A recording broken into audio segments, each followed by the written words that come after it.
तो hello everyone, welcome to my channel doctor स्तू gyno advises में आपका स्वागत है। तो आज का वीडियो है, जैसे कि बताया था, मेनोपॉज। ठीक है, मेनोपॉज क्या है और उसके क्या क्या क्या स्टेजेस होते हैं, मतलब डिटेल में थोड़ा सा मैं एक्सप्लेन कर दूँगी। ठीक है, वीडियो एंड तक देखना है, ज़रूर स्किप नहीं करना है, और क्योंकि बीच बीच में कुछ इंपॉर्टेंट पॉइंट्स भी मैं शेयर करने जा रही हूँ, तो आप ज़रूर स्टार्ट टू एंड बने रहे। ठीक है, तो मेनोपॉज क्या है? ये वो स्टेज है जहाँ के पीरियड्स आना बंद हो जाते हैं परमानेंटली। ठीक है, मतलब या फिर किसी किसी को जैसे नॉर्मल ब्लीडिंग होता है उससे नेक्स्ट मंथ थोड़ा कम होना, फिर नेक्स्ट मंथ कम, ऐसे धीरे धीरे धीरे करके ना स्पॉटिंग होके लास्ट में बंद हो जाता है।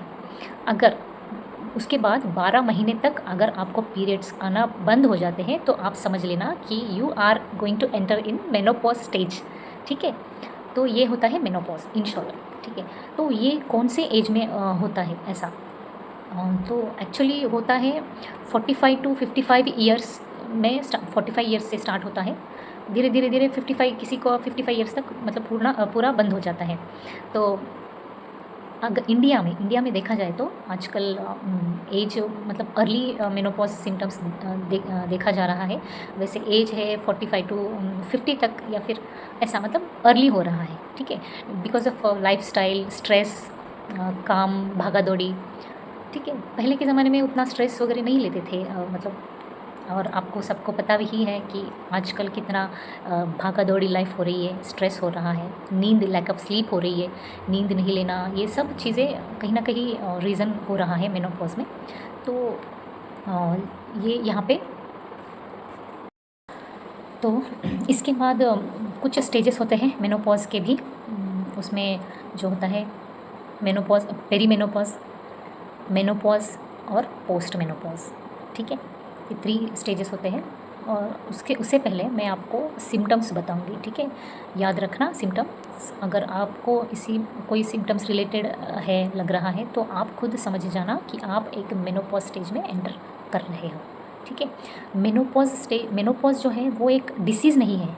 ठीक है, वो एक नेचुरल प्रोसेस है। नेचुरल मतलब बॉडी में जो हार्मोन्स का, कुछ हार्मोन्स का स्टॉप हो जाना, ये एक नेचुरल प्रोसेस है बॉडी का, जो फीमेल्स में अक्सर हमें देखा जाता है।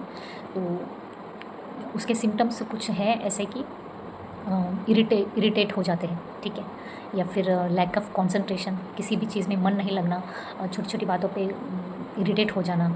ठीक है, और लैक ऑफ स्लीप, नींद अच्छे से नहीं आना, मतलब जैसे कि हम बोलते हैं साउंड स्लीप, ऐसा नहीं आना नींद। और पाल्पिटेशन होना, मतलब घबराहट, मतलब हम छोटी छोटी चीज़ों में या अगर कुछ देख लेते हैं या फिर कुछ सुनते हैं तो एकदम घबराहट सी हो जाते हैं, पाल्पिटेशन हो जाता है। तो ऐसे कुछ सिम्टम्स हैं। और अचानक मतलब वेट गेन भी हो सकता है, specially weight gain lower belly fat पे, फैट जमा होता है तो वहाँ पे। तो ये कुछ साधारण लक्षण है जो अगर आप में दिखाई दिए तो आप, इससे घबराना नहीं है। मूड स्विंग्स भी होते हैं, इससे घबराना नहीं है।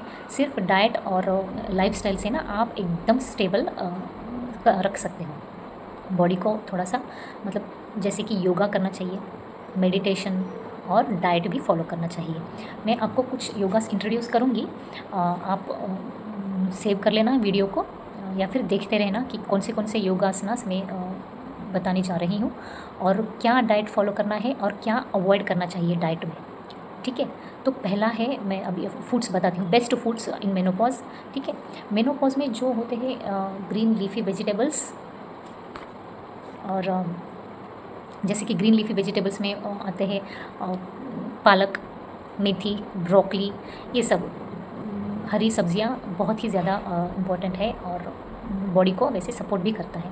ठीक है, तो उसके बाद आता है calcium rich foods. Calcium rich foods like milk होता है, मिल्क प्रोडक्ट्स, पनीर है, दही है।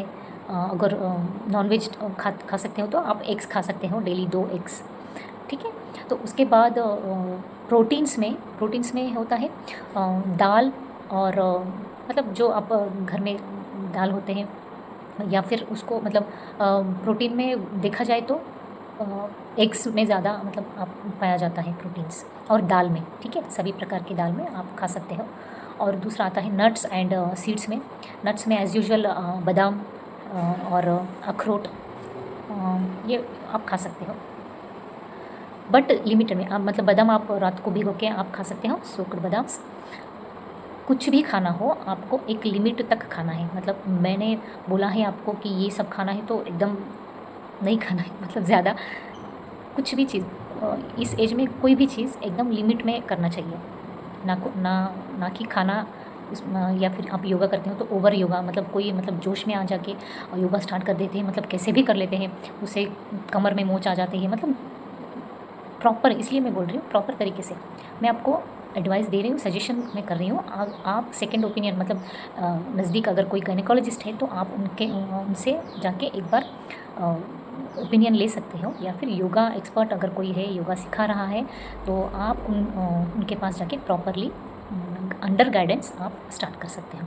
ठीक है, फ्रूट्स में आता है एप्पल है, पपाया है और बेरीज है, फिर सीड्स में फ्लैक्स सीड्स है। तो ये सब आप अपने डाइट में डेली के इंक्लूड कर सकते हो।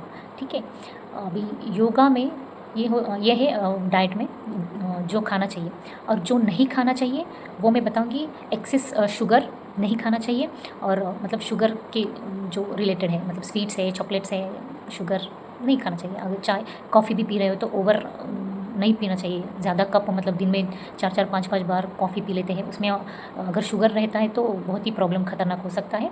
विदाउट शुगर भी अच्छा है, बट 1 या 2 बार, मैक्सिमम 2 बार या फिर 1 बार भी आप पी सकते हैं। ठीक है, उसके बाद स्मोकिंग नहीं करना चाहिए, और अल्कोहल का सेवन भी बिल्कुल नहीं करना चाहिए। और ये है फ्राइड, मतलब बाहर का मतलब खाना जो होता है, फ्राइड राइस होता है, फ्रेंच फ्राइज़, मतलब जो भी है प्रोसेस्ड फूड नहीं खाना चाहिए, और जंक फूड। ठीक है, ये इन सब चीज़ों को आप अवॉइड कर सकते हो। तो ठीक है, अभी आता है योगा में मोस्टली क्या है, ये इस एज में ज़्यादा हम हार्ड योगास नहीं कर सकते।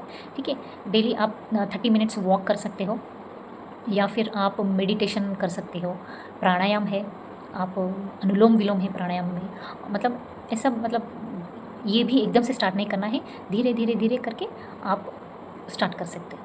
ठीक है, तो ये है कुछ लाइफस्टाइल हमको चेंज, और नींद भी अच्छे से लेना चाहिए, पानी पीना चाहिए, हेल्दी डाइट फूड लेना है, ले सकते हो।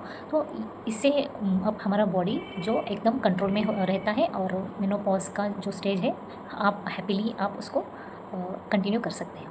ठीक है, बीच में मैं बोल रही थी कि स्टेजेस होते हैं मेनोपॉज के, peri menopause, menopause and post menopause. जैसे कि वही मतलब peri in the sense menopause stage के पहले जो सिम्टम्स होते हैं, हमको थोड़ा थोड़ा लक्षण अगर दिखे तो आप समझ लेना कि पेरी मेनोपॉज स्टेज में आ रहे हैं।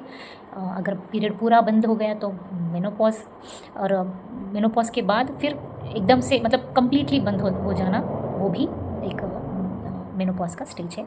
तो ये डिसीज़ नहीं है, घबराना नहीं है, आपका डाइट और लाइफस्टाइल से आप एकदम कंट्रोल में रख सकते हो बॉडी को, और हैप्पीली अपना लाइफ जी सकते हैं। ठीक है, self care and self love is mandatory. अपना ख्याल खुद रखना है। Thank you so much for watching. अगर कुछ डाउट्स है या फिर कुछ पूछना है आप कमेंट सेक्शन में पूछ सकते हैं, मैं उसके ऊपर मैं आपका वीडियो बनाऊंगी। ठीक है, थैंक यू।